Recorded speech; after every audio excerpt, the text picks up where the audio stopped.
Whisper Loudly is a talk show which allows people the freedom to speak up, share insights, and inspire others to pivot in the 21st century while moving forward in creating a better future for all. Hi, I'm Karen Ashwin. I'm the CEO of the event production company, and I'll be your moderator today. I have with me Candice Ashwin, who is the Managing Director of Pixel Inc., and Spero Patricios, who is the Managing Director of the Launch Factory. We're here to discuss the benefits of video content in the digital era. So welcome, guys. So I just want to hand over to you, Spero, to tell us a little bit more about your background and what brought you into the video space. Great, thanks for the opportunity. And it's amazing that we're using video to be able to communicate across the world. Such a beautiful medium. So I started my career when I left varsity in 1984, and I got into the advertising space. And funny enough, I got into the space where we were working with agencies and providing them with the visual medium, which was the advert. And agencies needed to see what other competitors were doing. And in those days, nobody had a database of that stuff. And so what we did as Ornicos, we put that information together and we sold it on to the agencies. And because we developed a relationship with them, we then expanded our business, and we needed to be able to give them the opportunity to then, when they were having events, have video on screen as speaker support, etc. And that's how my video career started in the agency world. Oh, that's amazing. And today, I mean, how's that? 35 years later, you're still doing that. So clearly you're very passionate about it. Yeah, listen, I mean, it's such a beautiful medium. It's such a visual medium.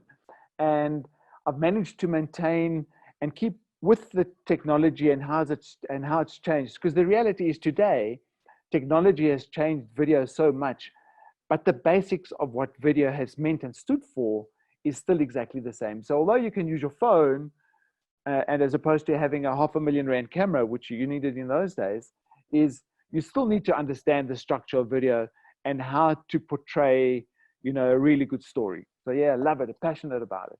Absolutely. And Candice, give us a little bit of insight into your business and how that began and what's led you to sort of still be in that business today. Wow, well, thank you very much for the opportunity. So just a little bit about Pixel and where we came from. We started out in 2001 in-house actually with yourself for event production company. We started out as just a design studio with myself and my sister and supporting events and working in-house. And then from there, we grew into a video agency focusing on brand and strategy in around 2005. And from there, we still continued to work in-house with the event production company. And then in 2014, we broke away and formed Pixel Inc., which kind of stands for Pixel being the video and Inc being the design and brand. So we like to merge those two mediums together to bring out the messaging and the key storytelling within our briefs and from our clients. And in the past 3 years, we've also evolved into servicing the Middle East market and UK as well. So that's hopefully where we're heading for the future. And we're still enjoying it. And we also have a key focus on animation and bringing out brand and the messaging and taking it from there and having fun while creating. So that's a little bit about us. Yeah, a little bit about us. And obviously bearing in mind the key driver here is digital media. And when you're creating the content, where digital media is at, what platform, how you're going to support. So it's consumer market as well as taking your B2B. We service B2B corporates and trying to include also the bit of fun and digital and working alongside partners as well, event companies, other big production companies, as well as digital media companies that write marketing strategies. So all of these are key factors when developing the content. So a company like ourselves, we would even partner alongside bigger production companies to work on campaigns, all dependent on the brief and the client's objectives. Great. So Spero, so let's unbundle video a little bit more and sort of like how. There's so many different styles of videos. There's so many different platforms. So let's start with you. So let's go, like, why video? Why should somebody actually think about utilizing video as part of their marketing strategy? Okay, it's a good question. I mean, I suppose because videos become such a big tool and such an easy tool and a visual medium. So the beauty about video, especially on the digital platforms, is that we become quite used to watching stuff when you're looking at all the social media feeds. So as opposed to reading something, you can very quickly put across a very short message in a video form, which makes it much easier for your consumers to be able to get the message. So yes, some people love reading, but the research has shown that over 50% of viewers would prefer to watch a video than having to read an article. So that's one of the opportunities. The other one is that technology has allowed video. It's an enabler to video. So it allowed anybody along that production line to be able to get involved in it. So if you're an SME or if you're a small business and you don't necessarily have the money to go to an agency or to a production house, you can use your own tools to be able to create a video. So you just need to create a really nice story. You want to know what your viewers are looking at, what they're interested in, and you can create a video. So that's the second reason why videos become such a big medium. And also what it does, it builds affinity and it builds emotion with your viewer. So, and emotions can vary. So, you know, it could be comedy, it could be sadness, it could be happiness. You can create so many different emotions with your viewer in a very quick, short space of time.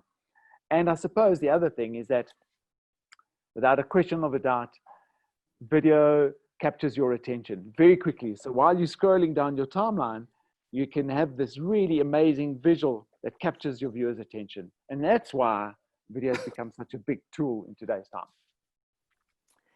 That's brilliant. And then, so Candace, so let's just pull through on that emotional side, because you're big onto strategy, big into target audiences.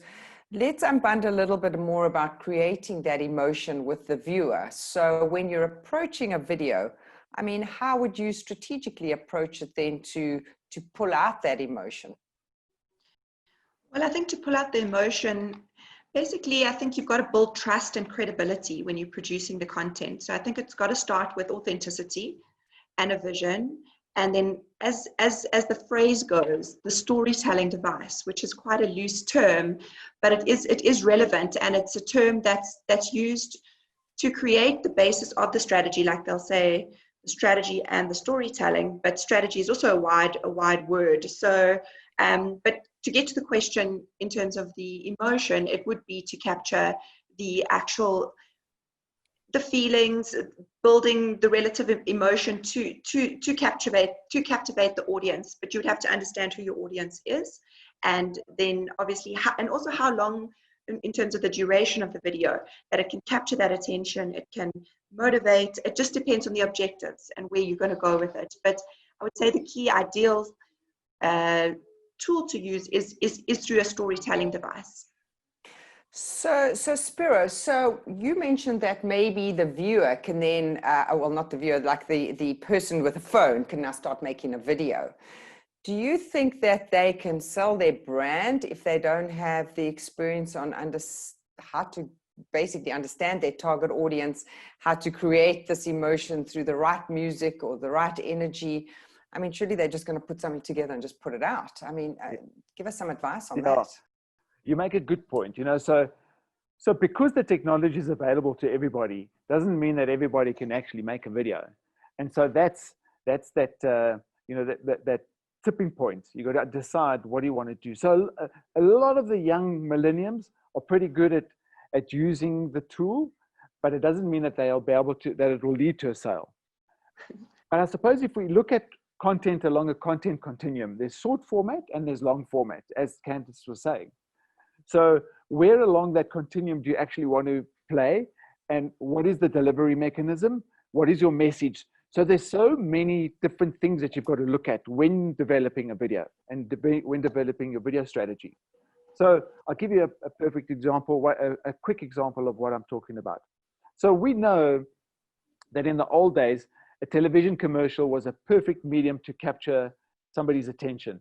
And if you think about what a television commercial is, it's a commercial break. It breaks what you're doing and while you're watching the program. So when social media or when technology introduced the internet, what happened is viewers sort of changed their way of watching television. So they didn't get interrupted by a TV commercial anymore. What they did is they picked up their phone and they started engaging with stuff on social media. So what happened to the brand that was advertising during the advertising break? They didn't really get attention that they needed to. So brands need to be very clever on how they engage with their consumers using video. So now making a TV commercial doesn't necessarily mean that you're going to get your attention. You need to create something on social media.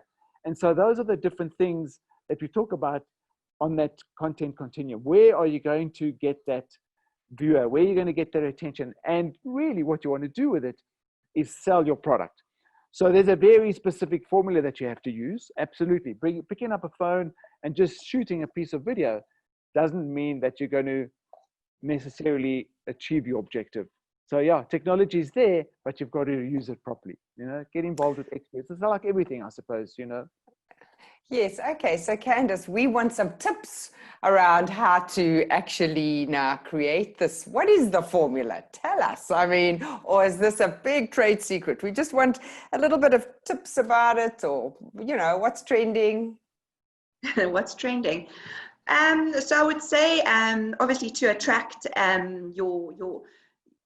your audience, it would be like going back to what we had said in terms of the strategy, would be a great storyline. It would also be for also capturing the emotion is choosing really good piece of music that can determine whether or not the video can actually flow or it can't. So it can be, even if you are promoting, say, a mountain bike and you're going on a journey and you're riding through your trail, the music would play a huge role in your journey and how you're explaining how you're actually explaining your product or what it is you want to get across, as well as if you would use a voiceover artist or a script, that would be important. Would it be a male? Would it be a female? Would you just use titling, just a few key words? But I would say that the thing to do would be to obviously start with what you want to achieve and how you're going to get there, and then break it down into segments, and obviously use the right terminology and understand your who you're talking to, because in this day and age it's about your consumer. It's about getting it out there. It's not just about hard sell and pushing a product. It's also about how you can help somebody, how you can get the message across in the most effective way possible. So, Spero, do you want to add to that? Because I know you've done a blog on 25 different ways to create video content. I mean, when I was reading through your stuff, I was seeing also that you had something about video sales funnels. Now, obviously, tell us a little bit more about that, because let's be honest, in today with COVID, everybody has lost a lot of money. Everybody needs to make more money. Everybody is looking for the answers. How do I still create a sale? How do I create the sale while I'm still at home? And I think that video has become even more important than it was. But like we've said, how do we create these sales now? Now we've got a platform. We need the content. But how do we use this content to create a sale?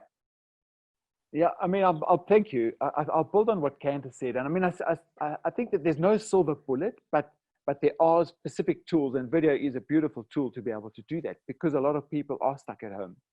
So building on some of the tips and tricks, I think that what's key is you got to ask yourself, what is my message?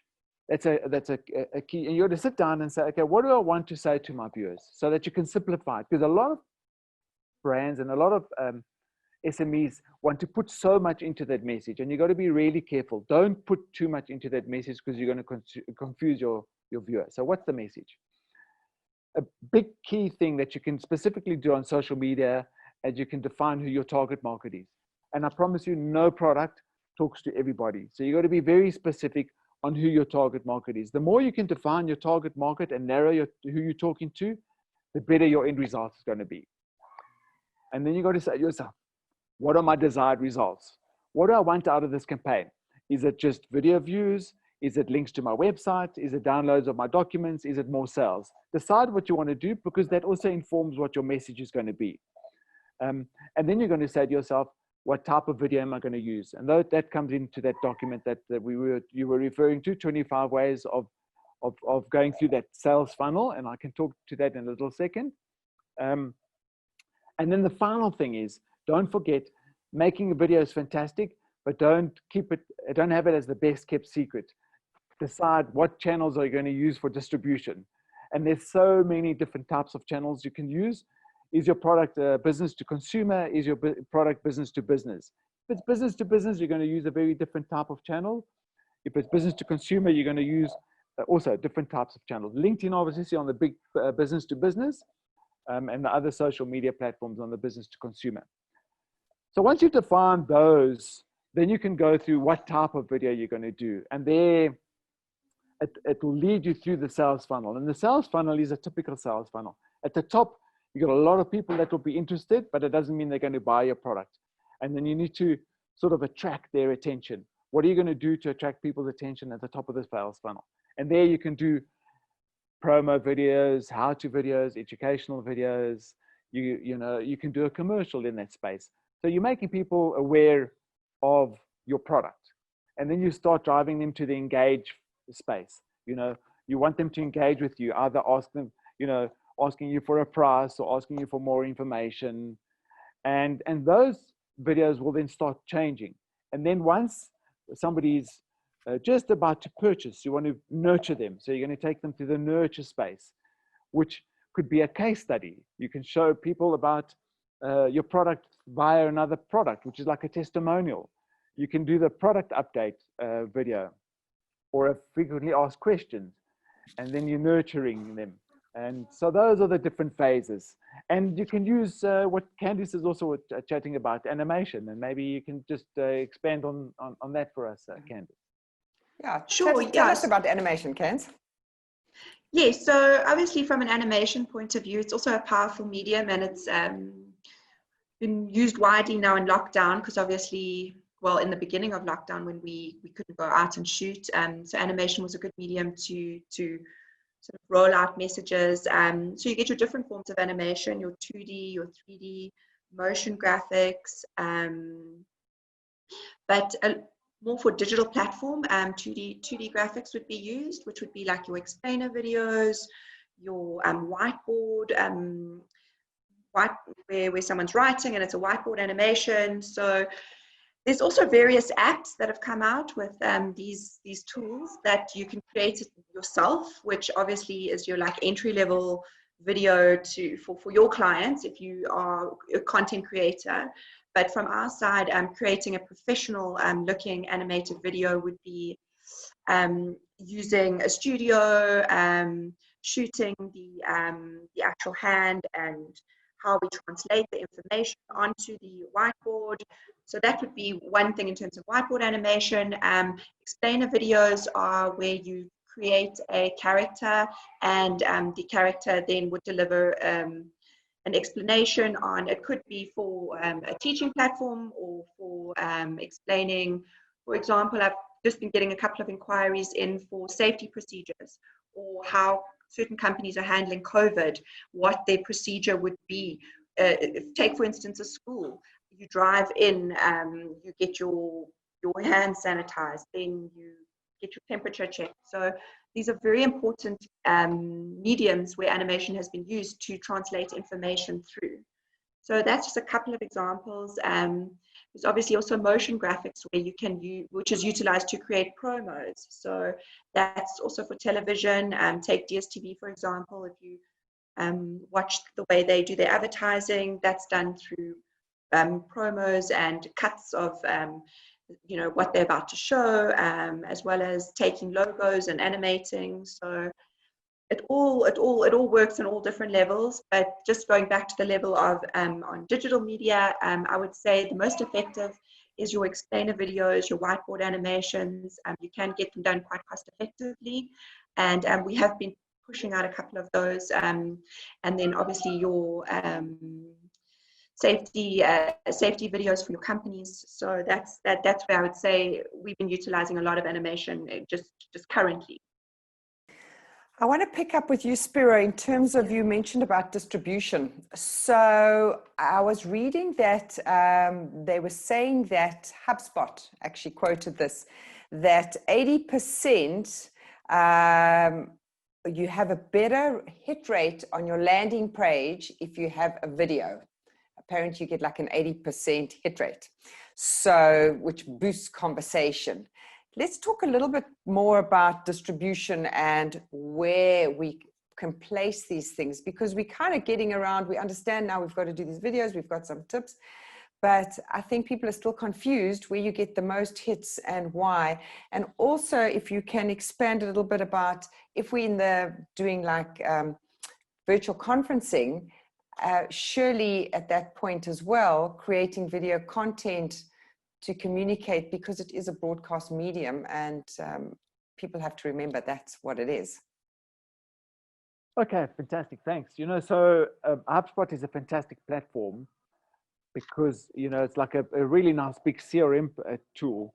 And a perfect example for distribution would be, you've made this fantastic video, you spent a little bit of money or you spent a lot of money on it, and you want to get it out to however many people you possibly can. So the first point of call would be, and HubSpot can offer it, is you embed the video onto your email. So if you're talking to your current customers, you're just reminding them of the products that you have via the little video link. Now, the beauty about HubSpot is they use the technology. The video doesn't go into the email itself. They've got a link which would then send you out onto another platform where you can actually watch the video. But you'll be surprised how many people will click on a video if you put it into your email. It's a really worth a try. And if you you do a search on the internet, you'll find a lot of free tools. You don't necessarily have to use HubSpot to be able to embed it into your email. So that's one distribution strategy. Another distribution strategy is, again, look at your target market. You want to say, cool, I want to talk to this target market. Then you're going to go onto the Instagrams of the world. You're going to look at LinkedIn's of the world. You're going to look at YouTube. And funnily enough, they each have a very little bit of a different video strategy. So LinkedIn, they all want to be native, number one. So don't cross link. So don't put a video onto YouTube and then and then when you're on LinkedIn, you know, you talk about your product and put a link onto YouTube, because LinkedIn want to keep you in that space. So when you do that, it's advisable that you write your content and you load your video into LinkedIn, onto the native platform, because then LinkedIn as a platform will give you more hits. They hate letting people go out of their platform. So they don't promote you as much if you directing them out of there. So they like to keep you into that platform. And the same applies to all of the platforms. So when you're LinkedIn, you know, and then YouTube's got a very different type of viewer as well. LinkedIn, as we all know, is like the second biggest SEO channel. People go in and search. Funny enough, a lot of people go and search on YouTube to get answers, not just Google. So it's a big search platform. So to load onto Google, you must be quite thorough on putting in your keywords when you're loading your video onto YouTube.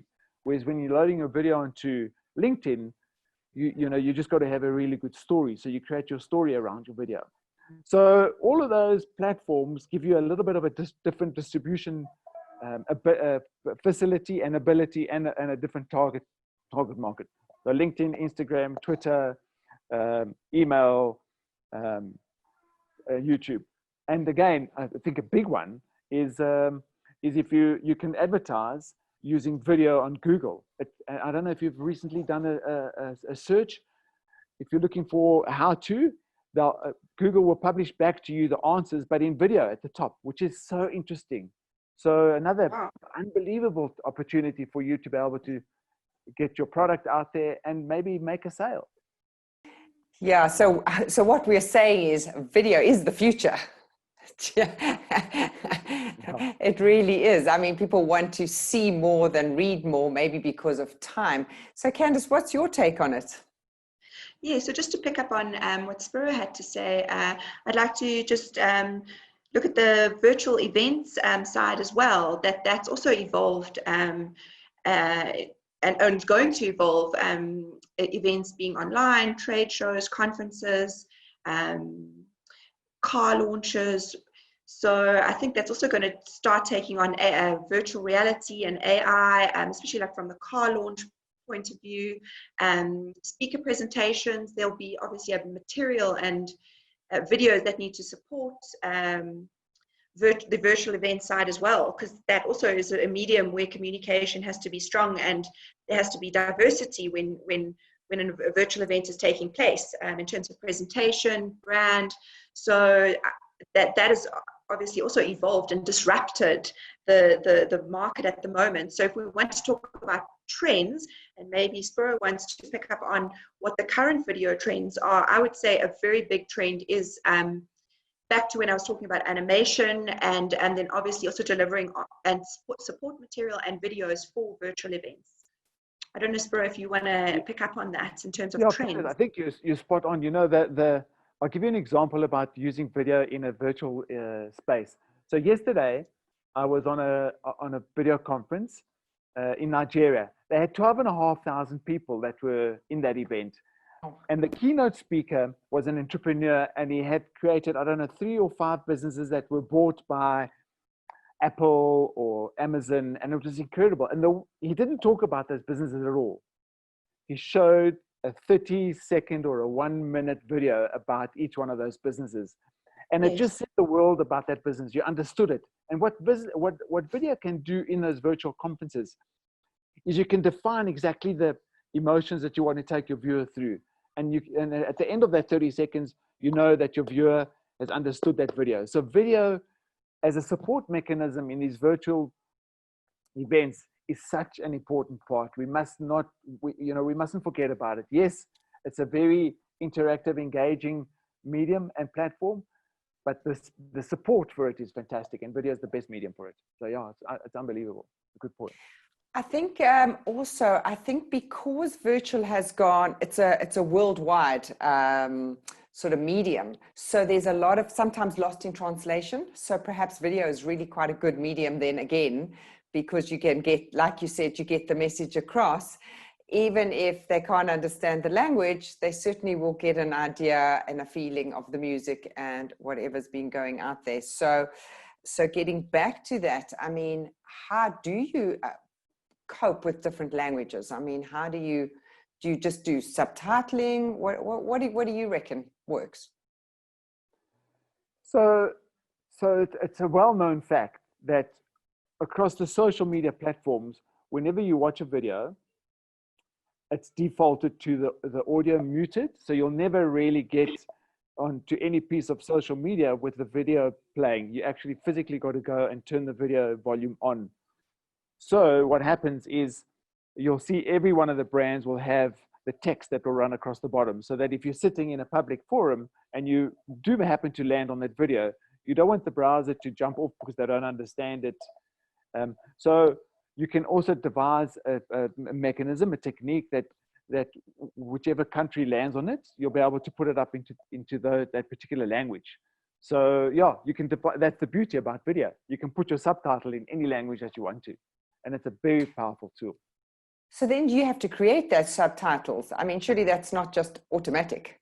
So correct. In YouTube has an automatic tool to do it for you. But wow. You've got to do some work in the background. So you got to put the text, and you got to make sure. So YouTube will automatically translate your text, your voice into text. But there's not always 100% right. So sometimes I'm sure if you see the videos, if the owner of that video hasn't gone in and changed that text, Paris might sound like, it might come across as not Paris, as Paris. So as a user, you got to make sure that the text in your YouTube channel is correct. And then they'll translate it for you automatically. So that if you want to look at it in French, they will turn your text into French so that it comes up French, you know. So fantastic. That's fantastic. I also enjoyed, and I want to pick up with you, Candace, a little bit about creating, like you said, I know that the digital world, the SEO is a big thing. And like you're talking about putting in keywords, and that basically search engines are loving video. They love all those keywords and how it's happening. But I wanted to ask whether, when you're creating these different videos, do you come up with a strategy, Candace, then, that because there are different target audiences for the different distribution platforms, that then a client creates 5 or 6 different videos, and that, how do they make that cost effective? Yeah, wow. So that's a good question. In terms of the keywords and replicating, if you're doing like 5 different videos. So there's various ways of doing it, and that would come out in your pre-production phase, which would be unpacking who the target audience is, what in terms of you're going to do for the production, that you can create your main storyline. And if you have to cut it down into 5 variations, if it's a 10-seconder and then a 20-seconder. So for instance, on Instagram, it's like also your videos to be a different size. So when you're in post-production, you need to obviously, you have to render it out in a different frame size. So there are some technical aspects to it, but obviously in pre-production, if you've got these things, if this is understood, again, from the strategic point of view, then it will work out a lot more cost effective than at the end, where you've created a campaign or a video with various messaging and you haven't communicated, okay, we're going to put it on these channels. So all these questions need to be unpacked at the very beginning, and then from there it can be delivered in the various formats cost effectively and budgeted upfront. So Spero, so we're coming to an end now. I mean, if you had to wrap it up and really leave a lasting message, you know, in terms of the benefits, because let's go back to our title, you know, we're talking about the benefits of content marketing, basically, and video marketing during this, you know, digital era. What message would you sort of give our audience? So I would say the key things for me is know what you want to do, plan. Planning is probably the most important aspect of it. Define what your budget is and define your key deliverables. And then from there, you can find the right people to work with. And I'm going to go back. I think it's quite important that you do find the right team to work with, because that, again, will get your budget to go a little bit further. If, you know, for instance, we're not that good at design, you know, it's better to go to Candace because she's better in design. You know, you can go to the company that fits your particular brief. But the benefits of video, if you plan and you find the right partner, are unbelievable. And I must say, the key takeout for me, it's not a one-hit wonder. So don't expect to put out one video and get a result. Unfortunately, it's a long game. You've got to do it consistently. So you got to put out messages all the time, because the platforms are so busy. If you're not talking to your consumers all the time, they're going to quickly forget about you. So consistency in the video game for me is a key takeout. So when you define your budget and you plan what you want to do, don't look at it as a one-hit wonder. Okay, so just to sum up, I think that the benefits that came out of this today was basically know your key message, know your target audience, work out your result. What a result are you actually trying to get from this? And obviously the type of video you would like to put together and the distribution. And if you'd like any more information, please contact the South African Business Council to get hold of Spero or Candace. Thank you very much.